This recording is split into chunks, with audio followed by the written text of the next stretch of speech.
બે બાબતો છે. એક તો આજે માનનીય મુખ્યમંત્રીશ્રીએ સીએમ સાહેબે ભૂપેન્દ્રભાઈએ ધારાસભ્યની ગ્રાન્ટ 1.5 કરોડની જગ્યાએ 2.5 કરોડ રૂપિયાની ગ્રાન્ટ કરી. બીજું ખાસ એ કહેવાનું કે ખેડૂતો માટે, ગામડાના સૌ ખેડૂતો માટે ખૂબ સારા સમાચાર આમ તો પેપરમાં આજે વાંચ્યા તો તમે શહેરવાળા બોલો, તો ગામડાવાળાને બોલો. વાંચ્યા એટલે હજુ પ્રચાર નહીં થયો એનો.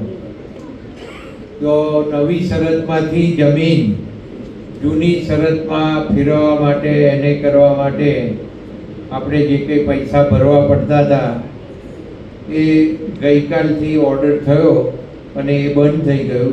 હવે બધી જ જમીનો જૂની શરતની કહેવાશે. એટલે ખેડૂતને જે પ્રીમિયમ ભરવાનું હતું તે પ્રીમિયમ ભરવાનું હવે રહ્યું નહીં. તો આ આપણા માટે ખૂબ મોટો આનંદનો વિષય કહેવાય. બીજું ખાસ કરીને એક તો અહીં કંજરીવાળા પણ છે, એ રહી ગયું, અને ગામડાવાળા પણ છે. તો આના ડેવલપમેન્ટના કામો પણ આપણે ઘણા બધા કર્યા. મને જો આજે જ ખાલી કહું, આજનો જ દાખલો, તો કંજરી ગામને આજે 14 કરોડ રૂપિયાના રસ્તાઓ માન્ય મુખ્યમંત્રી ભૂપેન્દ્રભાઈ સાહેબે આપ્યા. તો એ ગામડાના R&Bના રસ્તાઓ, હું મ્યુનિસિપાલિટીની વાત નથી કરતો, પણ જે જિલ્લા પંચાયત હસ્તકના જે રસ્તાઓ છે એમના જે બહાર નીકળતા, એ ચારે બાજુ જોડતા, તો એને 14 કરોડ રૂપિયા આજે આપ્યા. એની સાથે ગામડાઓમાં લગભગ મારા આવ્યા પછી એક ગામને ઓછામાં ઓછા 30 થી 50 કરોડ રૂપિયાના રસ્તાઓ મળ્યા હશે. અને બધી જ નદીઓ રસ્તામાં કન્વર્ટ થઈ ગઈ છે. થોડી ઘણી બાકી હશે, એના પણ કામ ચાલુ થઈ ગયા છે. અને મોદી સાહેબે સૌથી મોટી વાત, એક તો સરપંચોને જે ડાયરેક્ટ પાવર આપી અને પંચાયતને સીધા રૂપિયા મોકલી અને સરપંચો મારફતે જે વિકાસ કર્યો એ પણ તમે કર્યો હશે, મારી ગ્રાન્ટમાંથી કર્યો હશે, તાલુકા પંચાયતની ગ્રાન્ટમાંથી કર્યો હશે, જિલ્લા પંચાયતની ગ્રાન્ટમાંથી કર્યો હશે, સરકારના પૈસા ડાયરેક્ટ આવ્યા હશે. તો આવી બધી ઘણી બાબતો હતી જે છૂટી ગઈ છે. પણ એટલું નક્કી કે અહીંયા આપણા આખી વિધાનસભા, આપણા મત વિસ્તારના તમામ અહીંયા કાર્યકર્તાઓ હાજર છે. આ બહુ ખુશીની વાત છે. આભાર. આ ભારતીય જનતા પાર્ટીએ સત્તામાં આવીને 25 કરોડ લોકોને ગરીબી રેખામાંથી બહાર કાઢ્યા છે. કોંગ્રેસે માત્ર ગરીબી દૂર કરવાની વાતો કરી છે. આ સફળ ભારતીય જનતા પાર્ટીના કામના આધારે પાર્ટીના સભ્ય બનવાનું મને આ નરેન્દ્રભાઈ મોદી કે વિવિધ જન કલ્યાણકારી યોજનાઓના માધ્યમથી દેશને એક કરીને દેશની સરહદ અને સીમાઓને સુરક્ષિત રાખવાનું કામ કરે છે. તેમના નેતૃત્વમાં ભારતીય જનતા પાર્ટીના કાર્યકર્તા બનવાનું મને દેશના ગૃહમંત્રી, પ્રથમ સહકારિતા મંત્રી, એમના મંત્રાલયના કામથી ગ્રામ્ય ક્ષેત્રે આત્મનિર્ભરતાનું જે વાતાવરણ પેદા કર્યું છે, તેમના નેતૃત્વમાં આ પાર્ટીના સભ્ય બનવાનું મને આપણા પ્રદેશ અધ્યક્ષ શ્રીમાન CR પાટીલ સાહેબ, જળ શક્તિ મંત્રાલય પહેલા કોણ ચલાવતું હતું કોઈને ખબર નથી. એમના મંત્રાલયમાં મંત્રી બન્યા પછી આ રાજ્ય દેશમાં 10 લાખ કરતા વધારે વોટર પ્રિઝર્વેશનના યુનિટ બન્યા અને જળ શક્તિ એ જન આંદોલન બન્યું છે. અને ગામનું પાણી ગામમાં, સીમનું પાણી સીમમાં રહે છે. આવું માનવતાવાદી કાર્યક્રમ કરનાર પાર્ટીના સભ્ય બનવાનું મને એવી અનેક બાબતો છે કે જેના કારણે આપણને આપણી પાર્ટી લોકોથી અલગ પાડે છે. સક્રિય કાર્યકર્તા ભારતીય જનતા પાર્ટીનું બનવું એ અન્ય પાર્ટીઓના રાષ્ટ્રીય અધ્યક્ષ બનવા કરતા વધારે અગત્યનું છે. એ વાતનું મને અને છેલ્લે આ પાર્ટીનું નિશાન કમળ, એક દૈવિક પુષ્પ.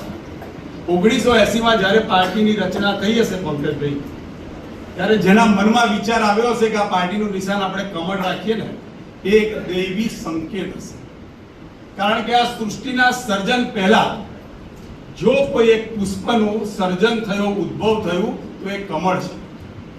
ભગવાન નારાયણ વિષ્ણુ શેષનાગની સૈયા પર સૂતા હતા. માતા લક્ષ્મીજી એમના પગ દબાવતા હતા ત્યારે વિષ્ણુજીની નાભીમાંથી એક નાળ ઉત્પન્ન થઈ અને એની ઉપર કમળ બન્યું. એ કમળ છેક બ્રહ્મલોક સુધી ગયું અને બ્રહ્માજી એના પર બિરાજમાન થયા. બ્રહ્માજી બિરાજમાન થયા અને વિષ્ણુજીના નાભીમાંથી આ જે પુષ્પ બન્યું એટલે એને વિષ્ણુજીનું દિવ્ય ઉપઅંગ કહેવાય. માટે જ માતા લક્ષ્મીજી એ લાલ કલરના કમળ પર બિરાજમાન હોય છે અને સરસ્વતી એ સફેદ કલરના કમળ પર બિરાજમાન હોય છે અને એ દિવ્ય નિશાનની પસંદગી અહીંયા થઈ.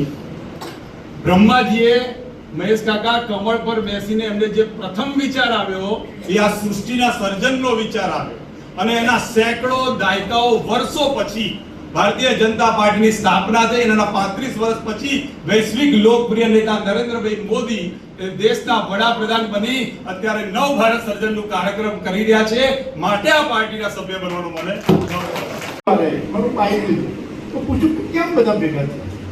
ત્યારે મેં એમને એક સ્પષ્ટ વાત કહી કે ભારતીય જનતા પાર્ટીનો પૂર્વજ જેને કહેવાય જનસંઘ, જે આશયથી સ્થાપના જેણે કરી છે એ આશયને જેને ભાજપ લઈને ફરી રહ્યું છે એની વાતો ભાજપના કાર્યકર સુધી, નવા ને જૂના સુધી પહોંચે, ભાજપની રીતિ એની સાથે પહોંચે એ વાત કરવા માટે એક આયોજન થયું છે અને આ તો સ્નેહ મિલન તો બન્યું છે.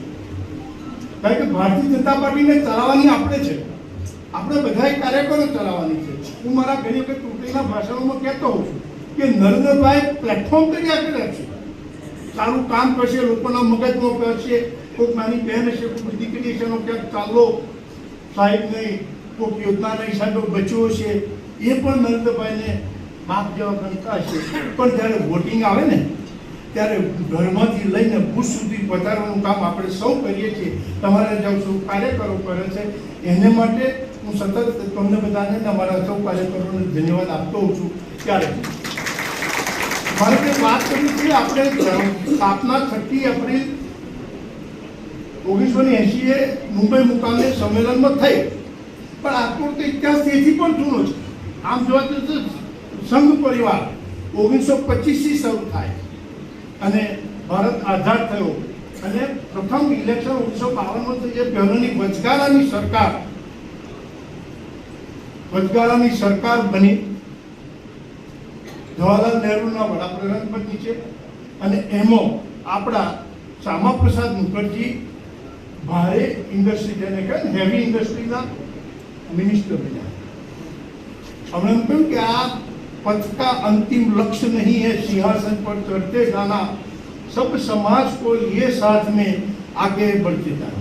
My school is one such future-ready school where I understand each and every concept taught in the class and don't rote learn, where teachers don't just use books and blackboard to teach but use new ways of teaching and learning like audiovisual learning, activity-based learning and group activities, which enhances my conceptual understanding. My school also teaches coding, which is an important 21st century skill. Not just that, I get an opportunity to showcase my skill on a national platform. And with all this, I acquire important skills that make me future ready and confident. Would you also like to know where is my future ready school? Visit now and see for yourself.